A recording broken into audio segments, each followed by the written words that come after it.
So in 2022, firearm injuries officially became the leading cause of death for American kids and teens. Right.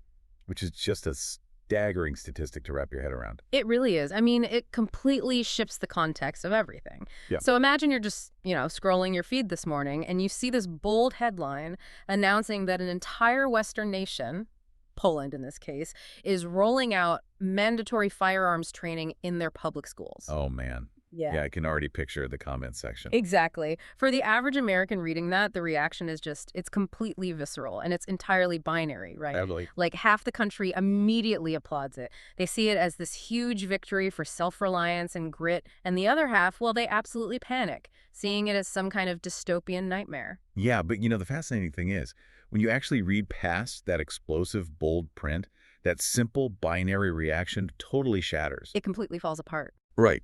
Because you step into the actual details of the policy and you realize the headline completely obscured the mechanism of what is actually happening. We are looking at an architectural reality that just defies those initial knee-jerk American reactions. And that is exactly what we are unpacking today. Welcome to the deep dive.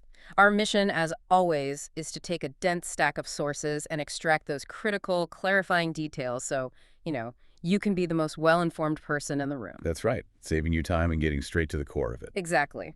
So today we are looking at an article published today, actually, Friday, April 17th, 2026, on the Veller Tech blog. It's written by an instructor named Herfel, and it's titled, What U.S. Can Learn from Poland's School Firearms Policy. It's a really dense, really methodical piece. It is. But before we get into the actual mechanics of this, we really need to set the table here. Yeah, we definitely do. Because we are dealing with a profoundly sensitive, highly charged topic in the United States. So to be completely clear with you, the listener, neither of us is taking a right-wing or a left-wing stance today. Absolutely not. Like zero politics from us. Right. We are not endorsing the viewpoints of this author, and we aren't condemning them either. Our role is strictly to act as impartial guides. Right, just laying out the facts. Exactly, to help you understand the exact data, the arguments, and the policy designs presented in the source material. We are strictly looking at the architecture of the policy, nothing more. Perfect. So let's look at that architecture. Because the author's primary argument is that American policymakers are in grave danger of learning the completely wrong lesson from Poland. Yes, they really emphasize that point. You're just looking at the shock value of the headline, right? The whole kids and guns thing, and they're missing the entire infrastructure behind it. Poland didn't just wake up on a Monday and haphazardly throw gun classes into the school schedule as some sort of, cultural flex. Far from it. I mean, they actually phased the shooting skills portion of this curriculum over 2 full years. 2 full years of phasing it in. Yeah, making it officially a required element for the 2024-2025 school year. And the most critical distinction light, the thing that changes the entire context of this conversation, is that it's not a standalone gun class. Right. Poland embedded this within a massive state-backed framework called Education for Safety. Right, and the source really emphasizes that this framework is a comprehensive preparedness system. It's not just a narrow focus.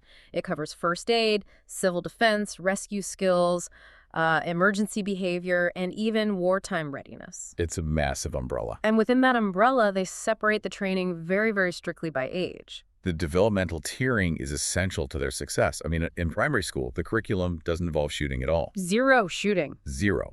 It focuses entirely on safe handling principles, identifying the parts of the equipment, understanding shooting positions, sight alignment, trigger control, and, interestingly, breathing. Okay, I actually want to pause on that for a second. Sure. Because spending a massive amount of classroom time teaching 10-year-olds how to control their breathing in the context of safety training, I mean, why focus on that instead of just the mechanics of the hardware? That's a great question. And it comes down to physiology.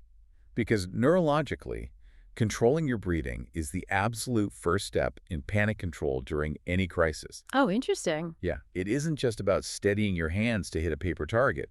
It's about regulating the parasympathetic nervous system. Okay, so keeping the brain from completely short-circuiting. Exactly. If the student understands how to consciously slow their heart rate and focus their breathing, they are fundamentally more capable of following directions during an emergency. Wow, right? Whether that's a fire in the building, a sudden medical event, or a physical threat. So it's foundational crisis management. It's not just marksmanship. Exactly. And then, when those students eventually advance to secondary school, the curriculum shifts gears significantly. Right. They get into the heavier stuff. Yeah, they get into weapon assembly, but it is heavily, heavily paired with advanced medical training. That's the part that really stood out to me. Right. They learn bleeding control measures, how to apply pressure dressings, and they drill the run, hide, fight protocol. Which, just for those who might not know, is the standard emergency response protocol for active violent threats in the U.S. It teaches you to, evacuate if possible, barricade if you can't, and defend yourself as an absolute last resort. Right. And only after all of that foundational stuff, the breathing, the medical, the protocols, only then do they move to practical shooting. It makes me think of how we handle driver's ed. Okay, yeah. Like, we don't just hand a 16-year-old the keys to a 2-ton vehicle and say, all right, figure it out, good luck. Right, that would be insane. We put them in a classroom for weeks, we teach them traffic laws, show them what to do in a crash, explain how the engine works, and then eventually we do supervised driving. Are we just in the U.S. looking at the keys and ignoring the classroom? It's a really good starting point for an analogy, but the driver's ed comparison actually falls a bit short. Oh, really? Why is that? Well, because driving is an everyday utility, right? Everyone eventually drives to get groceries or go to work. A more accurate way to look at Poland's system is like hazardous materials training. Oh, hazmat training. Yeah, or heavy machinery certification. You don't just put on a hazmat suit on day one and walk into a spill. Right, right. You spend weeks learning the theory of the hazard, the constraints of your equipment, and the exact emergency medical response required if something goes wrong. Poland treats this not as some fun civic hobby, but as a carefully measured progression of emergency competence. That phrase, emergency competence, is so key. It is. The author summarizes this perfectly. Systems beat slogans. Systems beat slogans. I love that. Okay, so seeing that structured, layered system, the immediate question any American is going to ask is, well, why can't the U.S. just do that? Right. If Poland built this highly functional phased system, why shouldn't an American policymaker just, copy and paste that exact curriculum into our public schools? Because legally and culturally, the United States is operating in a completely different universe than Poland. Totally different. First, you have to look at the governance structure. The U.S. Department of Education dictates that public education is primarily a state and local responsibility. Right, it's hyper-decentralized. Exactly. The federal government literally cannot mandate a single top-down nationwide curriculum for something like this. It is structurally impossible. So you're dealing with thousands of individual districts. Yes. Any policy would have to be built painfully, district by district or state by state. But, even beyond the legal hurdles of our decentralized schools, I have to stop you there, because the author brings up a much bigger elephant in the room, which is the public health data. Yeah, the data is grim. We mentioned it at the top of the deep dive. According to the CDC's 2022 data, firearm injuries are the leading cause of death among children and teens ages 1 to 19 in the U.S. It's just a brutal reality. It is. And they are in the top 5 leading causes of death for adults up to age 44. The CDC specifically notes that many of these stem from assaults and unintentional injuries. Right.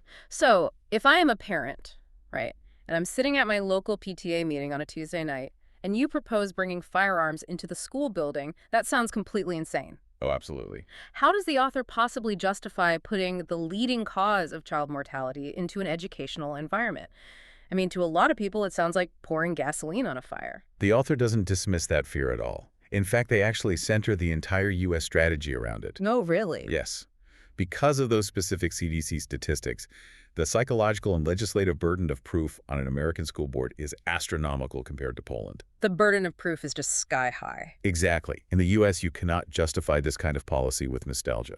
Right, the whole, well, I walked to school with my hunting rifle in 1970 argument. Exactly. You can't justify it by saying, well, I grew up around them and I turned out fine. Or by relying on this dangerous ideology that just exposing kids to something will magically produce maturity. Exposure does not equal maturity. Never. So what justifies it then, according to the source? Strict, mathematically verifiable risk management. Mathematically verifiable. Yes.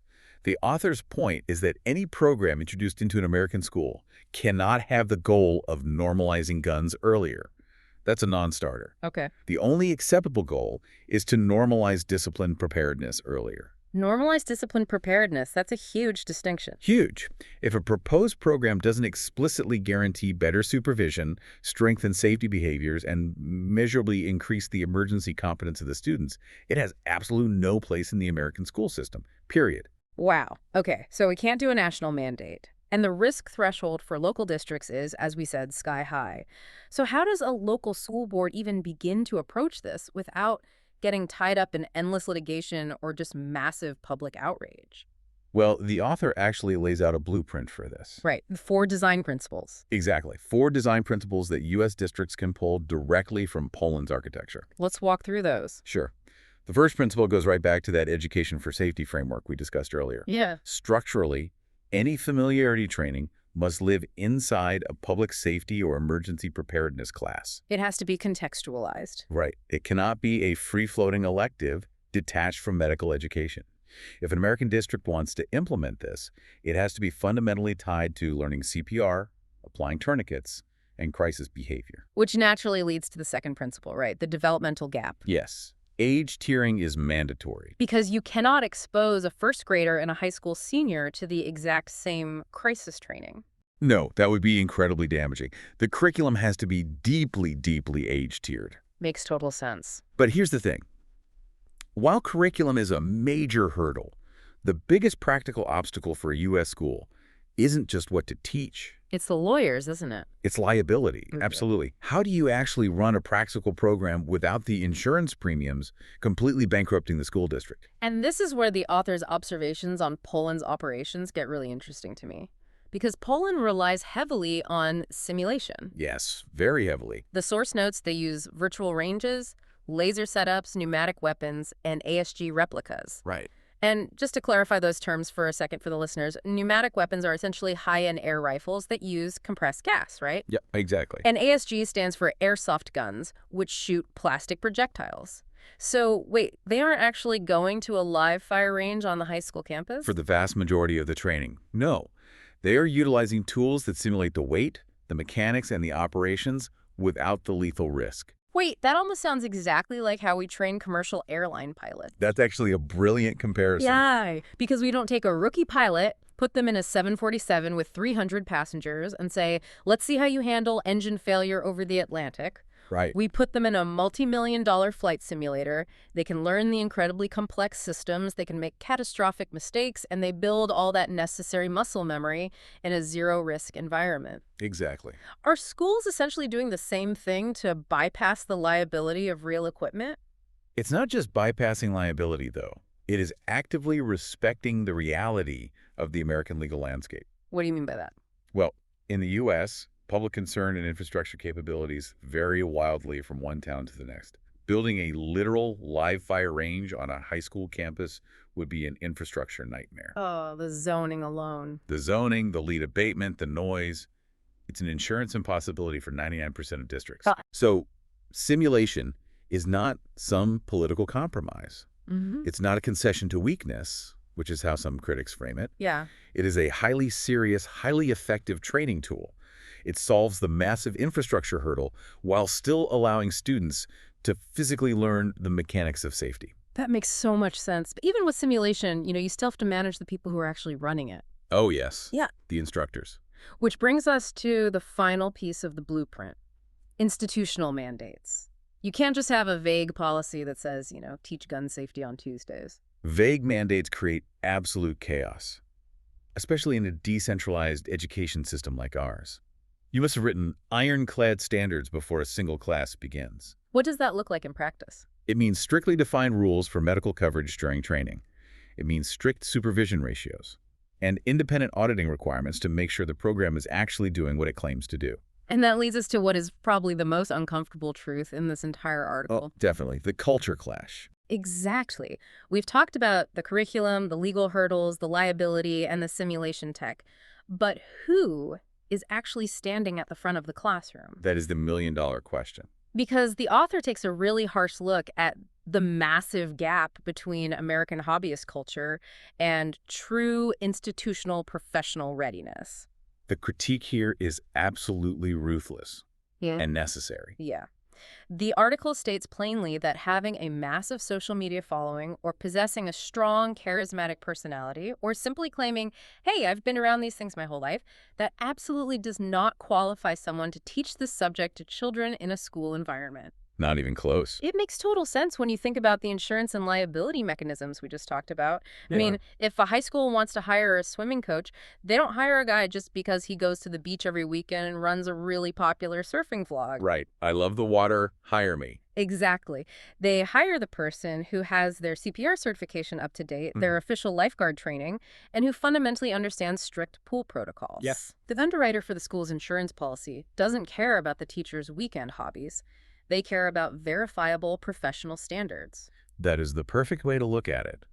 The author emphasizes that trainers in these environments are operating inside a highly fragile safety ecosystem. A safety ecosystem. Yes, they have to prove, mathematically and legally, that their programs produce safer outcomes. They have to survive the microscopic scrutiny of parents, school administrators, and most importantly, those insurance underwriters you mentioned. Right. A hobbyist with strong opinions makes a school completely uninsurable. A certified professional makes it a manageable, underwritten risk. And the fascinating thing is, the author points out that the U.S. already has examples of this exact kind of institutional professionalism operating in schools right now. We do. We don't have to invent the concept from scratch. The source points to the Army JROTC program and also the National Archery in the Schools program, or NASP. Yes. Let's look at how those programs mechanically change a school's liability profile. Because it's brilliant. NASP requires instructors to hold a basic archery instructor certification. Okay. And that certification isn't just a piece of paper you print off the internet. It was specifically developed to prove to insurance companies that the instructor knows exactly how to set up a safe physical range, how to strictly manage equipment maintenance, and how to control bystanders. So it's heavily systematized, and JROTC operates with similar rigor. Honestly, even tighter. Really? Yeah. Their official guidance requires double lock systems for storage. They keep even the completely inert dummy rifles and the pneumatic air rifles locked behind multiple secure doors. Wow, even the dummy rifles. Even the plastic ones. And instructors can't just volunteer because they have military experience.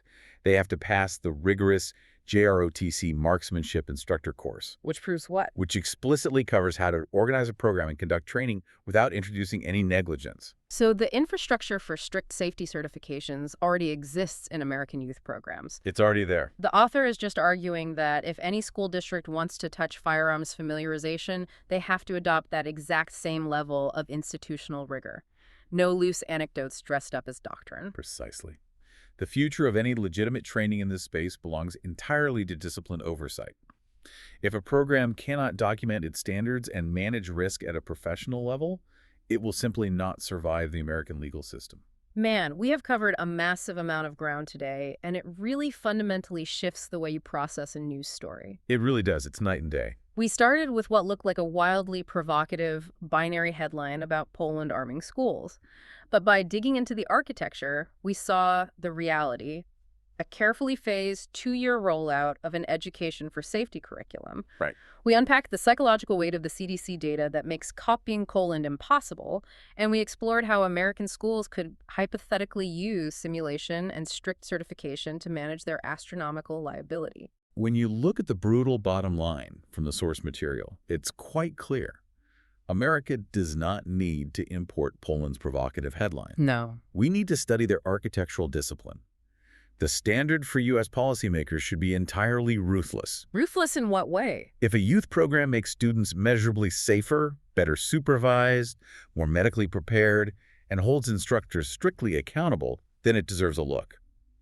But if it relies on ideology or fails to explicitly reduce risk, keep it far away from the school system. Yeah. Looking past the bold print really is the ultimate shortcut to being truly well-informed. Absolutely. But before we wrap up this deep dive, I want to leave you, the listener, with one final thought to mull over, building directly on what we've discussed today. Oh, this is a great point. Right. We spent all this time talking about the physical safety elements of Poland's education for safety framework, the first aid, the simulation, the crisis protocols. But the source noted that Poland explicitly includes cyber issues and digital threats right alongside those physical protocols. Yes, they view navigating the digital world as a core component of their national emergency preparedness strategy. It isn't separated from physical safety at all. And it just makes you wonder, as American school boards and parents spend all this time and energy fiercely debating physical safety protocols and physical risks in schools, are we entirely missing the boat on creating a structured, age-tiered education for safety curriculum for the digital threats our kids face every single minute on their phones? It's a huge blind spot. If systems truly beat slogans, where is the strict, professionally certified system for the digital world? That is a phenomenal question to end on, and it really highlights why examining the broader architecture of these policies, rather than just the polarizing parts, is so vital. Well, that is all the time we have for today's deep dive. Thank you for joining us and exploring these incredibly complex, nuanced perspectives. Remember, the next time you are scrolling through your feed and a headline gives you that instant spike of adrenaline, take a breath, click the link, find the architecture underneath the outrage. We will catch you next time.